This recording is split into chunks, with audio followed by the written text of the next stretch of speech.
اللہ کے رسول جب دنیا سے گئے پہلا جھوٹ یار لوگ بولتے ہیں بھائی حضور پاک کے جو صحابہ امیر المؤمنین کے درجے پر بنے تھے یعنی ابو بکر صدیق وہ حضور کی بیٹی کے حق کھا گئے تھے. اجی سانو دسو کیڑے حق سن, تھوڑا پروف تو دیں کون سا حق تھا. اجی فدق میں ایک زمین تھی خیبر کے قریب تھی, ابو بکر کھا گئے تھے. میں نے پوچھا زمین کو نوالا بنا کر ابو بکر نے چبا کے پیٹ میں نگل لیا تھا. کہتے ہیں زمین نوالا نہیں بنتی. میں نے کہا پھر زمین موجود تھی. کہتے ہیں موجود تھی. میں نے کہا حضور پاک کی وراثت حضور کی بیٹی کو نہیں دی تو صدیق نے حضور کی بیوی سیدہ عائشہ اپنی بیٹی کو دے دی تھی. کہتے ہیں اپنی بیٹی کو بھی نہیں دی. میں نے کہا ظالم تو کہتا ہے ابو بکر حضور کی وراثت کھا گیا, حق تو یہ تھا کھانے والا اگر ہوتا تو بیٹی سے لے کر حضور کی بیوی اپنی بیٹی کا گھر بھرتا. ایسا ہوا؟ کہتے ہیں نہیں. میں نے کہا پھر ابو بکر کھا گیا تھا تو ابو بکر صدیق تو وہ ہے جب اس کے تنخواہ مقرر کرنے کا وقت آیا کہا کتنی ہو؟ کہا مدینہ میں ایک مزدور کی جتنی تنخواہ ہے اتنی مقرر کر دو. لوگوں نے کہا امیر المؤمنین اس میں گزارا ہو جائے گا. کہا میں بھی مسلمانوں میں اسلام کا ایک مزدور ہوں, ہو جائے گا. اگر نہ ہوا تو میں مزدور کی تنخواہ بڑھا دوں گا. ابو بکر کھا گیا تھا جس نے پیغمبر کریم کے ذات اقدس پہ اپنی 12 سالہ بیٹی وار دی تھی, حق مہر بھی اپنی جیب سے دیا تھا. یہ کھا گیا تھا. تو اس کو کھانے والا کہتا ہے, وجہ کیا ہے بھائی؟ اچھا ایک بات کہو, ابو بکر کھا گیا میں تیرا جھوٹ مان گیا, عمر کھا گیا میں تیرا کذب مان گیا, عثمان کھا گیا میں تیری گمراہی مان لیتا ہوں. لیکن ایک بات بتا, حضرت علی جب حکومت پر آئے تھے کتنا عرصہ؟ کہا جی 4.5 سال. وہ زمین موجود تھی؟ کہا جی ہاں. حضرت علی کی زیر کنٹرول تھی؟ کہا جی ہاں. حضرت علی المرتضیٰ نے اس زمین کا کیا کیا؟ فدق اٹھاتے, حصہ بناتے, کاغذات بنواتے, بیٹا حسن آؤ, بیٹا حسین آؤ, بیٹی زینب آؤ, بیٹی ام کلثوم آؤ, ماں کا حصہ لے لو. علی نے دیا؟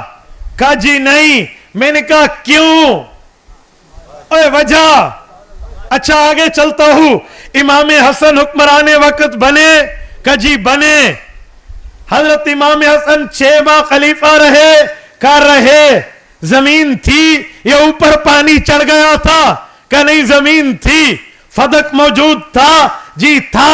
امام حسن تو اپنی ماں کی وجہ سے خود مالک تھے, اپنے نام پہ الاٹ کیوں نہیں کرایا؟ وَلَوْ كَانَ بَعْضُكُمْ لِبَعْضٍ زَهِيرًا. پورا خاندان کا خاندان اس دھرتی پہ اپنے تمام معاونین بھی دشمن لے کر آ جائے, اگر اس سوال کا جواب دے جائے میں بھویں کٹا لوں گا.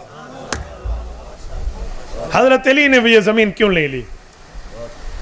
ایک بد نصیب جواب دیتے ہوئے پھنس گیا. مجھے کہتے ہیں مولانا اہل بیت سے جو حق لیا جائے اہل بیت چھوڑ دیتے ہیں پھر نہیں لیتے. میں کہ جی ایک منٹ رکنا, تیرے مطابق حق لیا گیا ان نے چھوڑ دیا, اور جب اہل بیت نے چھوڑ دیا تو کیوں غاصب کہہ رہا ہے؟ تو کیوں وکیل بلا توکیل بنا؟ اچھا میں ایک بات کر رہا ہوں سن, یہ بات نہیں ہے جو تو کر رہا ہے. تو اٹھ پٹانگ مارے گا, ادھر ٹانکا ادھر ادڑا, ادھر ٹانکا ادھر ادڑا, کہیں کی اینٹ کہیں کا روڑا, بھانمتی نے کنبا جوڑا. بچے تیرے بس کا روگ نہیں ہے. او میں بتا رہا ہوں وجہ کیا ہے. اما فاطمۃ الزہرا رسول اللہ کی وفات حسرت آیات کے وقت اکیلی رسول اللہ کی اولاد اس دھرتی پر تھی. بہنیں اور بھائی تو فوت ہو گئے تھے نا. اما فاطمہ نے حضرت ابو بکر صدیق کو لکھ بھیجا, کہا میرے والد کی زمین فدق ہے؟ کہا جی ہاں ہے. کہا آپ میرے نام پہ الاٹ کر دیں, میرے ابو کی زمین ہے اور مجھے دے دیں. ابو بکر صدیق نے کیا جواب دیا؟ ابو بکر نے جواب بھیجا, بیٹی فاطمہ آپ کے خاوند علی المرتضیٰ گھر میں موجود؟ کہا موجود. کہا حضور پاک کے چچا اہل بیت کے چشم و چراغ حضرت عباس موجود؟ کہا جی موجود، کہ ذرا اپنے چچا جان اور اپنے خاوند سرتاج حضرت علی سے پوچھئے اس زمین کے بارے میں حضور پاک نے فیصلہ کیا تھا؟ آپ کے خاوند حضرت علی بتائیں گے، چچا حضرت عباس بتائیں گے۔ حضور پاک نے فیصلہ دیا تھا، نحن معاشر الانبیاء لا نورث ولا نورث ما ترکناہ صدقہ۔ کہا لوگو، نبی کا مقام یہ ہے، نبی کا مرتبہ یہ ہے، نبی کی شان یہ ہے کہ جب وہ دنیا سے چلا جائے اس کی وراثت کو تقسیم نہ کیا جائے، یہ محمدی فیصلہ ہے، یہ محمدی فیصلہ ہے۔ ما ترکناہ صدقہ، وہ تو صدقہ ہوا کرتی ہے، حضور پاک علیہ السلام جیسے تقسیم کرتے تھے میں بھی ویسا تقسیم کر رہا ہوں۔ ابو بکر ابن ابی قحافہ کی جرت یہ نہیں ہے وہ فیصلہ محمدی کو بدل دے۔ بیٹی فاطمہ، آپ چاہتی ہو کہ میں آپ کے ابا جان کے فیصلے کو توڑ دوں تو میں زمین آپ کے نام کرتا ہوں، اور اگر آپ چاہتی ہو حضور کا فیصلہ برقرار رہے، ضرورت زمین کی ہے، ابو بکر کی کسی زمین پہ انگلی رکھو، ابو بکر نے تمہیں دے دیا۔ اما فاطمہ نے فرمایا مجھے زمین نہیں چاہیے تھی، میں چاہتی تھی میرے ابا کی زمین میرے پاس ہو، اگر فیصلہ میرے ابا کا ہے اور گواہ میرے گھر کے ہیں بس میں اس فیصلے پر راضی ہوں۔ فراضیت، اما فاطمہ تو زہرا راضی ہو گئی۔ پھر پتر پوری گل کیوں نہیں کردا؟ آپ کیوں یہ آدھی بات کر رہے ہو؟ اما فاطمہ تو راضی ہو گئی تھی۔ ایک شخص آدھا ادھورا پڑھا ہوا مجھے کہتے ہیں مولانا تمہاری کتابوں میں لکھا ہوا ہے اما فاطمہ نے اس بات کے بعد ابو بکر صدیق سے پھر بات کرنا چھوڑ دی۔ میں نے کہا لکھا ہوا ہے۔ کہتے ہیں پھر اس کا معنی تو یہ ہے کہ اما فاطمہ غصہ ہو گئی تھی۔ میں نے کہا غصہ ہو گئی تھی تو کیسے کہہ رہا ہے؟ بات کرنا چھوڑ دی، اس کی وجہ میں بتاتی ہوں۔ کہا کیا؟ میں نے کہا ایک ہوتی ہے گپ شپ لگانا، اما فاطمہ کی کیا گپ شپ ابو بکر سے بنتی ہے؟ اس عنوان پہ بات کرنا چھوڑ دی کہ مجھے حضور کا فیصلہ مل گیا، میں مطمئن ہو گئی، اپنا دعویٰ چھوڑ دیا۔ اس عنوان پر بات کر رہا کہ جی میں بالکل راضی، ختم۔ اور بے وقوف، تو سمجھتے ہیں اما فاطمہ نعوذ باللہ کوئی ابو بکر سے کوئی گپ شپ لگاتی تھی کہ بات کرنا چھوڑ دی، چل تیری میری کٹی ہو گئی اب پکی نہیں ہے، یہ ہو گیا، ہاں میں یہ لے کٹی اور پکی ہے۔ اور یہ مثالیں تو اما فاطمہ پہ دے رہا ہے، یہ بتانا چاہ رہا ہے؟ اے ظالم، ابو بکر صدیق رضی اللہ تعالی عنہ سے اما فاطمہ کا جوڑ کیا بنتا ہے؟ اما نے بات کرنی ہے تو علی سے کریں، حسنین سے کریں، وہ گھر کے بندے۔ ابو بکر صدیق سے جو بات کی اس عنوان پہ بات چھوڑ دی کہ جی بالکل اپنا دعویٰ چھوڑ دیا۔ یہ تو ابو بکر کے حق کی بات ہے، تو اس کے خلاف کر رہا ہے۔ اچھا میں پوچھ رہا ہوں، اگر نفرتیں تھیں تو اما فاطمہ نے وفات کے وقت جس عورت کو اپنی خدمت میں قبول کیا تھا وہ عورت کون تھی؟ ذرا اس کا نام تو بتا دے۔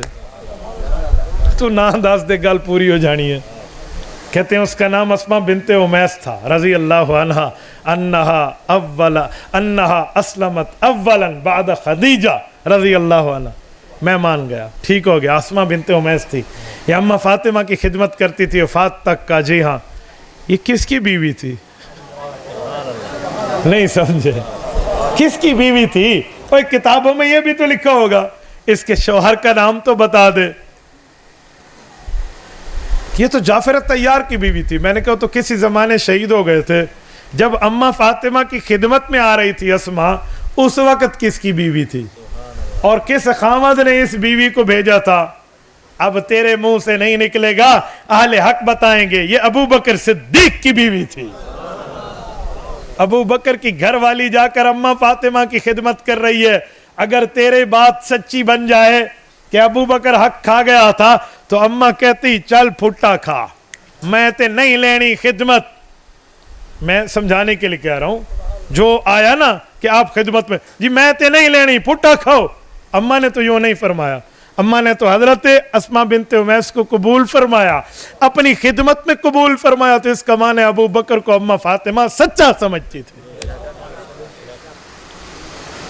وہ اسے غاصب تو نہیں کہہ رہی تھی اور آپ غاصب کہہ رہے ہو. تو دس تو کتنے کھلوتے ہیں تے اما فاطمہ دا مقام کتنے؟ تو اپنے مقام کو دیکھے انہیں دے. یا تو ہمیں بھی اہل حق کے ساتھ جوڑ یا خود بھی اہل باطل کے ساتھ مل جا. وہ کہتے ہیں دو رنگی چھوڑ یک رنگ ہو جا. دو رنگی چھوڑ یک رنگ ہو جا, سراسر موم یا پھر سنگ ہو جا. کوئی ایک جگہ تے کھلو نا. اچھا, یہ ابو بکر صدیق کے دور اقدس میں حضرت حسین اور ابو بکر کے گھر کے تعلقات یہ ہیں.